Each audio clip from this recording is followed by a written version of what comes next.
नमस्कार दोस्तों।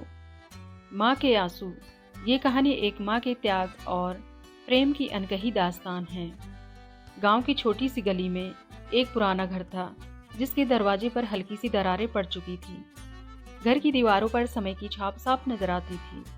आंगन के कोने में तुलसी का छोटा सा पौधा था जिसे रोज सुबह सुमित्रा देवी पानी देती थी। उनकी उम्र 60 के पार हो चुकी थी, लेकिन उनकी आंखों में अभी भी एक उम्मीद की किरण थी। उम्मीद अपने बेटे के लौटने की थी। वो रोज शाम खिड़की के पास बैठ जाती जहां से गांव की सड़क दिखाई देती थी। हर गुजरती बस की आवाज पर उनका दिल तेजी से धड़कने लगता। आंखें दरवाजों की तरफ टिक जाती, लेकिन फिर मायूस होकर झुक जाती। उनके हाथों में हमेशा एक पुरानी तस्वीर होती, उनके बेटे आर्यन की, जिसे उन्होंने अपने खून पसीने से सींचकर बड़ा किया था। सुमित्रा का जीवन हमेशा संघर्षों से भरा हुआ था। उनके पति राजेश गांव के स्कूल में अध्यापक थे, लेकिन एक सड़क दुर्घटना में उनका अचानक निधन हो गया। उस समय आर्यन सिर्फ 6 साल का था। पति की मौत ने सुमित्रा को तोड़ दिया, लेकिन बेटे की मायूस आंखों ने उन्हें हिम्मत दी। अब तुम ही मेरा सब कुछ हो बेटा, उन्होंने आर्यन को सीने से लगाकर कहा था। उस दिन के बाद से सुमित्रा ने अपने आंसू पोंछ लिए। उन्होंने दूसरों के घरों में झाड़ू पोछा किया, खेतों में मजदूरी की और रात में घर आकर सिलाई का काम किया। उनके हाथों में छाले पड़ जाते, लेकिन जब आर्यन को स्कूल की यूनिफॉर्म पहनकर जाते हुए देखती तो सारी थकान मिट जाती। वो खुद कभी स्कूल नहीं गई थी, लेकिन बेटे को पढ़ा लिखाकर बड़ा आदमी बनाना उनका सबसे बड़ा सपना था। जब कभी कोई कहता इतना पढ़ाने की क्या जरूरत है, खेती बाड़ी करेगा तो पेट भर जाएगा, तो वो बस मुस्कुराकर कहती मेरा बेटा जरूर बड़ा आदमी बनेगा, और बाकी कोई किसी से शिकायत नहीं होती। आर्यन पढ़ने में तेज था। वो गांव की स्कूल में हमेशा अव्वल आता। जब उसे शहर की बड़ी यूनिवर्सिटी में दाखिला मिला तो सुमित्रा की खुशी का ठिकाना नहीं रहा।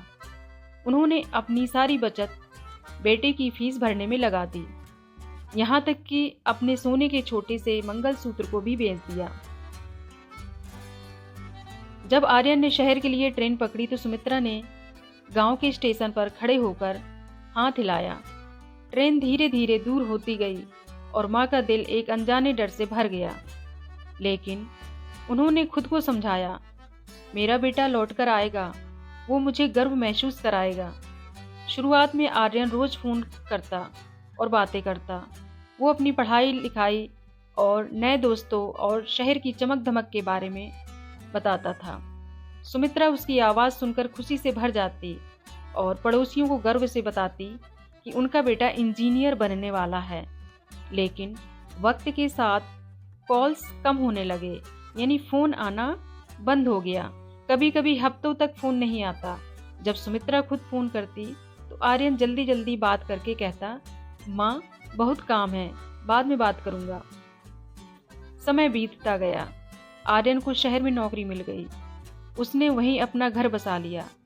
सुमित्रा को ये खबर भी किसी और से मिली। त्योहार आते, लेकिन आर्यन कभी लौटकर नहीं आया।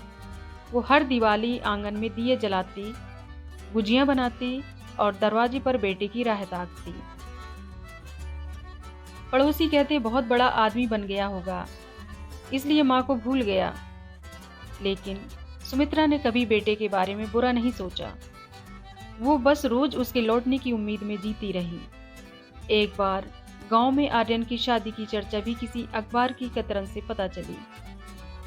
सुमित्रा ने किसी से कुछ नहीं कहा, बस चुपचाप अपनी सिलाई मशीन पर बैठकर काम करने लगी। उनके सूखे होठों पर एक अधूरी मुस्कान थी और आंखों से चुपचाप आंसू गिरते रहे। सालों बाद एक पड़ोसी ने आर्यन को फोन करके बताया कि उसकी माँ की तबीयत बहुत खराब है। ये सुनते ही आर्यन हड़बड़ाकर गांव पहुंचा।